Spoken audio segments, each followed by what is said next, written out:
Coucou tout le monde, nous voici pour une nouvelle vidéo. On va faire un nouveau top 5 niveau Académie Magique.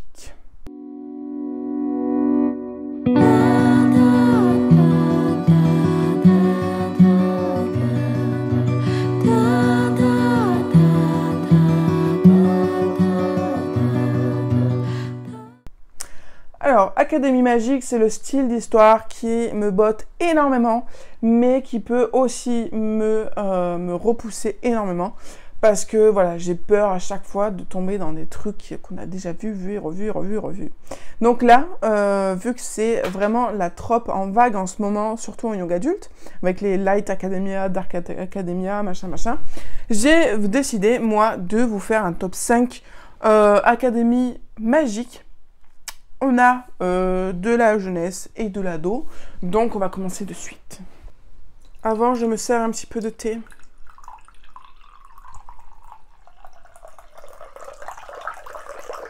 Avant toute chose, disclaimer, le premier livre dont je vais parler dans le top 5 n'est pas forcément la première place. Il n'y a pas de podium hein, dans mon top 5, c'est vraiment juste 5 livres que j'ai beaucoup aimés. Donc, le premier que je vais vous présenter, c'est l'école secrète des dragons. Donc ça, c'est le tome 2. Le tome 1 n'est pas si différent que ça niveau couverture, donc je pense que vous l'avez déjà vu. Donc l'école secrète des dragons, pourquoi je l'ai mis ici? Tout simplement parce que j'ai trouvé qu'il sortait un petit peu de l'ordinaire. J'ai pas lu tout ce qui est sorti en jeunesse, hein. Mais c'est vraiment le style de livre que je conseillerais par exemple à mes clubs lecture pour les lecteurs qui aiment bien les cours un petit peu particuliers avec des créatures fantastiques et là, des dragons en l'occurrence. J'aime beaucoup parce que voilà, il y a cette histoire donc du coup avec les dragons forcément, donc il y a des cours de soins aux créatures, des cours de confection de potions, de cours de vol, il y a aussi un sport qu'on pratique avec les dragons. Et il y a aussi plein de différents élèves parce qu'il y a différentes, je dirais maisons, mais c'est pas vraiment comme dans Poudlard. Mais si, c'est des maisons. Mais...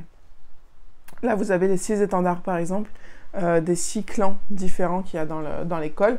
Et ben, forcément, on va dans notre histoire suivre les différents personnages qui vont appartenir à des clans différents. Et du coup, ça va être un joyeux melting point de caractères, de façon de voir les choses, de façon de manière d'appréhender les choses, de manière de se comporter aussi en société.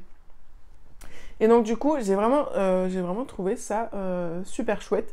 On est vraiment dans de la petite fantaisie, avec de l'aventure. Le tome 2, je l'ai trouvé beaucoup plus élaboré quand même que le premier, mais le premier est un tome introductif, parce que c'est quand même un univers qui est assez complet. On a toute une histoire historique qui a voulu se faire sa place, donc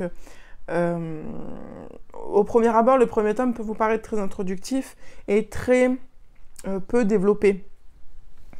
Mais c'est un premier tome, et dans un premier tome, on ne peut pas tout faire. On ne peut pas présenter les personnages, présenter le monde, présenter tout ce qui se passe et tout. C'est quand même...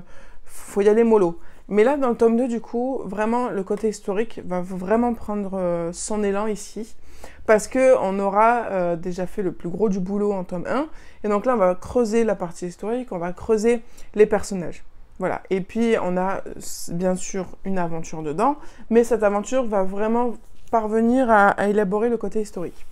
Voilà, parce qu'on va découvrir ce personnage-là, qui est très important dans l'histoire de cette école secrète des 7 clans. Donc je vais vous lire, non je vais pas vous lire le résumé, c'est le tome 2, mais je vous laisse aller voir du coup sur Babelio pour voir le résumé du tome 1. On a pas mal d'illustrations qui sont ma foi très sympas, qui sont très dans le style que j'aime beaucoup avec la magie, les cours de potions, les cours d'anatomie dragon et tout. J'aime beaucoup, il y a des illustrations qui sont très jolies aussi. Voilà, c'est pas mes préférés, mais ça rajoute du peps, voilà, c'est pas trop mal. Et du coup, c'est chez De Saxo. Enfin, l'édition de Saxus, la collection Saxo. Voilà, c'est vraiment très sympa. Ensuite, niveau autre académie, on a une de mes lectures récentes que j'ai effectuée le 11 septembre. Animas, Animas, comme vous le voyez là, nous avons une école. Donc, comme je disais dans le deck lecture où je l'ai lu, donc au mois de septembre, ça ressemble, sans première page, beaucoup à Harry Potter. Dans le style où il y a un sport, où il y a un sport qui est pratiqué que par cette école-là, ou du moins qui a été connu pour cette pratique du sport comme le Quidditch, qui est connu pour les différentes maisons, les différents cours, le fait que notre jeune apprenti connaît ses copains dans un train. Que voilà, il y a vraiment beaucoup de similitudes, mais après les 100 pages, on voit vraiment l'histoire se détacher et toute l'originalité de Animas. Mais du coup, voilà, ça se passe dans une école. Je sais pas si le tome 2 et 3 va se passer aussi dans l'école, mais en tout cas le premier tome, oui. Et donc j'ai beaucoup aimé, je vais vous lire le résumé. Bailey Waker, jeune garçon de 12 ans, voit son rêve se réaliser lorsqu'il intègre la prestigieuse Académie Montclair. Il est loin, cependant, de ressembler aux autres élèves. Bailey est en effet le seul à ne pas avoir d'animas, ce lien spécial qui unit un homme et un animal. Tout en cachant ce secret, il essaye tant bien que mal de faire ses preuves à Montclair. Alors, il ne faut pas trop se fier à ce résumé parce que on pourrait croire que c'est une histoire bête et con d'un enfant qui va dans une école et qui va apprendre des trucs, et puis voilà. Non, il y a vraiment toute une histoire que le résumé ne dit pas, qui va être beaucoup plus profonde, parce qu'on va vraiment rentrer dans des intrigues de politique. Vraiment, dans l'histoire de révolution. On va être dans un royaume où le roi est mort, et voilà, il y a plein de questions au niveau des héritiers, si ses enfants sont vivants ou pas, si ses enfants sont méchants ou pas, si l'un et l'autre est vivant, voilà. Ça va vraiment tourner autour de ça, parce que toute cette histoire de recherche du pouvoir va vraiment être liée aux animaux, aux animas. Et Bailey va être fortement impliqué là-dedans. Donc voilà, il ne faut pas vraiment trop se fier à ce résumé-là qui est assez, comment on appelle ça, pas du tout représentatif de l'histoire, parce que l'histoire est beaucoup plus complexe que ça. Donc moi j'ai hâte de lire le 2 et le 3 du coup, parce que là on va rentrer vraiment dans de la fantaisie pure et dure, avec combat, avec association secrète, avec révélation, avec magie, etc. Ça va vraiment être beaucoup plus approfondi dans la suite, mais cependant je vous le conseille quand même fortement, parce que moi j'y suis allée au reculons là-dedans. Ça fait quand même 2 ans que j'ai dans ma palle, et j'y suis toujours allée au reculons parce que ça me faisait peur. Et au final c'était une excellente surprise, vraiment prenez-vous au jeu, parce que même moi, voilà, j'étais très surprise. Je l'ai mis dans d'innombreuses palles, ce livre, depuis que je l'ai. Et je les ai mis sortis parce que je me disais, ouais, bof, je sais pas et tout, ça me paraît un peu banal, machin. Et au final, voilà, merci au Pumpkin, parce que du coup, j'ai pu le lire et j'ai adoré. Ensuite, niveau académie, on a évidemment Exhale. Exhale, une trilogie young adulte génialissime. Une histoire que j'ai adorée, ça a été une trilogie coup de cœur, ma foi. Le premier tome date de 2012, et j'avais envie de le lire depuis très longtemps, mais vu que c'est une vieille série, c'est une série qui est plus en librairie, c'est une série qui est, bon, beaucoup d'occasions, mais c'est une série aussi que je ne trouvais pas en bibliothèque, jusqu'à que je m'inscrive dans une nouvelle. Je l'ai enfin trouvée, je l'ai emprunté, le tome 1, et j'ai fait complètement une razzia, parce que dès que je l'ai fini, j'ai suis retournée, j'ai pris le 2 et le 3, et j'ai lu le tome 2... en une journée, j'ai lu le tome 2 une journée, je l'ai fini le matin, et j'ai lu le 3 le soir dans son intégralité. Parce que c'était vraiment génial. Vraiment, on est dans de l'histoire de prophétie, avec un triangle amoureux qui était, ma foi, plutôt sympa. Le bon et le méchant d'un côté, en gros. Faut être indulgent, voilà, c'est une série qui a eu lieu en 2012, donc c'était vraiment en plein essor des triangles amoureux et tout, donc voilà, faut lui laisser sa chance, il faut être indulgent au niveau de l'histoire. Mais voilà, dans une académie où elle va découvrir qu'elle a aussi une magie particulière, qu'elle n'est pas comme tout le monde, et qu'à son plus grand malheur, ce qu'elle est chassée par tous ceux qui sont autour d'elle. Donc ça va vraiment être compliqué dans cette école. Alors, au début, On dit que ça ressemble beaucoup au camp de redressement. En fait, elle l'a envoyé là-dedans parce qu'elle fait souvent des bêtises et qu'elle met sa magie au grand jour alors qu'elle ne devrait pas. Donc du coup, elle l'a envoyé là-bas. Et en fait, là-bas, on envoie tous ceux qui font des conneries comme une sorte de camp de redressement. Et puis, au fur et à mesure, ça va plutôt se tourner en école. De magie où on va apprendre à être de gentils petits magiciens. Dans le speech, c'est à peu près ça. Sauf qu'en fait, ça va pas du tout tourner comme ça. Dès la fin du tome, on va dire 3/4 du premier tome, après ça part totalement en vrille. Et ça va partir à mon plus grand bonheur dans une histoire vraiment beaucoup plus sombre, vraiment très très sombre, palpitante, tout avec cette petite romance au milieu qui va faire partie intégrante de l'histoire en fait. Parce qu'il y a souvent des histoires de fantasy où il y a une histoire d'amour là-dedans, mais cette histoire d'amour n'engendre rien dans l'histoire. Je veux dire, si elle y était, ou si elle n'y était pas, l'histoire n'aurait pas changé. Là, ce n'est pas le cas avec Exol, où l'histoire d'amour est vraiment importante dans le déroulé de l'histoire.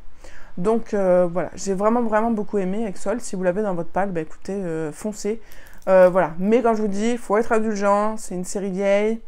Si vous êtes habitué à lire des triangles amoureux, ça peut vous paraître vraiment une triangle amoureux bébé ici, mais c'était les débuts. 2012, voilà, c'était les débuts. C'est pas les livres d'aujourd'hui où on est dans des trucs un peu plus élaborés, ou plus compliqués, ou plus machin, ou voilà, moins dans les stéréotypes, machin, voilà. Là, c'était vraiment à l'époque de Twilight, hein, carrément. Donc voilà, faut être indulgent et se laisser porter sans forcément chercher à comprendre trop loin. Voilà. Ensuite, qu'est-ce que je voulais vous présenter d'autre? Eh bien, il en reste 2. Il en reste L'école de minuit de Maëlle Dessart. Pour l'instant, c'est une duologie terminée. Alors, Maëlle Dessart, c'est le premier livre que je lisais d'elle, L'école de minuit, le tome 1. J'ai vraiment beaucoup aimé. Là, on est dans de l'ado. On est vraiment pile dans l'âge ado, 14-15 ans. Et donc, du coup, il va y avoir tous les déboires de l'adolescence qui vont être exposés au grand jour. Et ça va être une école où, en fait, toutes les créatures surnaturelles vont être réunies. Et notre héros est un vampire qui ne supporte pas le soleil. Et donc, du coup, il va être souvent en arrière jusqu'au jour où il va se faire une belle bande de potes totalement éclectiques. On a du loup-garou, on a une sirène, on a un démon. Enfin voilà, il y a vraiment de tout et n'importe quoi. Très très loin de tous les autres élèves de l'école, où ils vont être regroupés, les vampires avec les vampires, les démons avec les démons, etc. etc. Eux, ils vont être vraiment un beau pot pourri de tout ce qui se fait dans cette école. Et donc du coup, ça va vraiment être des amitiés vraiment hallucinantes, dans le sens où c'est vraiment des amitiés de tous les jours, quoi. Je veux dire... c'est pas, on cherche pas forcément pareil que nous pour avoir une amitié forte. C'est vraiment une différence, parce que dans cette histoire, s'ils n'étaient pas autant différents, eh ben l'histoire n'aurait pas été la même, parce que lui, il va être comme ça, il va vouloir faire des conneries, mais l'autre, il est beaucoup plus calme, beaucoup plus posé, donc il va lui apporter la sagesse, etc., etc. Ça va vraiment être plein de mélanges de différentes personnalités qui vont faire de cette histoire vraiment une histoire explosive. J'ai adoré le fait que Maëlle Dessart aussi décide de ne pas faire des personnages lisses, beaux, droits dans leurs bottes, qui parlent bien, propres sur eux et tout machin.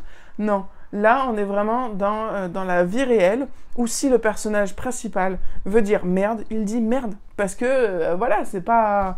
Je sais, c'est mal poli, mon fils, je veux pas qu'il dise merde ou quoi à l'école, voilà.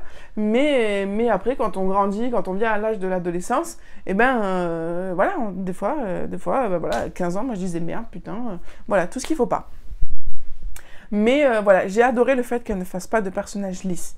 Qu'elle fasse des personnages, voilà, parce que des fois, ça peut être un peu frustrant pour nos ados qui lisent des histoires où les personnages sont héroïques, lisses, gentils, doux, ils sont bons, ils font les bons choix, etc. Ça doit être frustrant, parce que si l'ado qui lit ça n'est pas forcément en accord avec le personnage, eh ben, il va se dire, ou alors il va se remettre un peu trop en question, il faudrait que je sois plus comme ci, plus comme ça. Alors que là, avec Maëlle Dessart, on a vraiment des ados vrais. Donc ça veut dire que tous les ados peuvent se reconnaître là-dedans. Donc j'ai adoré cette plume, j'ai adoré cette duologie-là, encore plus le tome 2. Donc voilà, et c'est typiquement le genre de série que j'adore recommander aux adultes, parce que du coup, ça peut parler vraiment à tout le monde. Ça peut vraiment parler à tout le monde, vu qu'il n'y a pas de personnages lisses, héroïques, vraiment, voilà. Ça peut parler à tout le monde. Et la plupart des adultes à qui je les ai conseillés, eh ben ils ont adoré. Ils ont adoré. Voilà. Par contre, voilà, je le conseille pas aux enfants avant 12 ans. Voilà. 13-14, c'est bien. Ensuite, dernière lecture que je vous présente, c'est Le Collège Maléfique de Cassandra O'Donnell. C'est une quadrilogie. Cassandra O'Donnell, j'ai un énorme coup de cœur pour cette autrice. J'ai lu énormément de livres d'elle, j'ai jamais été déçue. Et Le Collège Maléfique fait partie des premiers livres que j'ai lus d'elle, avec Malenfer et La Légende des Quatre. Et j'ai adoré cette histoire. Là aussi, on est dans une héroïne, dans une école, donc le Collège Maléfique, où elle va être vraiment très spéciale et vraiment très mal vue de tous. Et elle va, pareil aussi que dans l'école de minuit, se faire une bonne de pente totalement différente, même si elle va être un peu moins lisse, quand même. Mais voilà, le Collège Maléfique, c'est vraiment une série qu'on se laisse porter extrêmement facilement. Et ça aussi, c'est vraiment une série qui fait énormément de bien aussi à la bibliothèque. J'ai jamais entendu quelqu'un me dire que c'était pas bien ou autre. Après, on est là, le Collège Maléfique, là, à partir de 11-12 ans, c'est très bien. Où ça va être un petit peu un remake de Chasse aux sorcières, les sorcières blanches, les sorcières noires. Elle, forcément, elle va se retrouver dans le camp opposé. Et voilà, il va y avoir pas mal d'aventures, de quêtes. Peut-être une petite histoire d'amour un petit peu ambiguë, qui est plutôt pas mal, qui reflète plutôt bien les premiers déboires amoureux des jeunes. Voilà, j'ai trouvé ça vraiment très très sympa. Et puis la plume de Cassandra O'Donnell est vraiment géniale. Vraiment, vous passez un excellent moment avec le Collège Maléfique. Donc aussi, je vous conseille fortement, si vous voulez commencer des romans de Cassandra O'Donnell, je vous conseille fortement soit de commencer par le Collège Maléfique, soit par La Légende des Quatre. Voilà. Écoutez, j'espère que ce petit top vous a plu. Moi, en tout cas, ça me plaît bien de parler de tout ce que j'ai adoré. Faites-moi part, vous, des livres comme ça, d'Académie Magique qui vous ont plu, parce que du coup, moi, je suis toujours à la recherche de ce type d'histoire, parce que j'adore ça. Donc voilà, n'hésitez pas à me dire en commentaire. Je vous fais plein de gros bisous, et je vous dis à très bientôt sur la chaîne pour de nouvelles vidéos.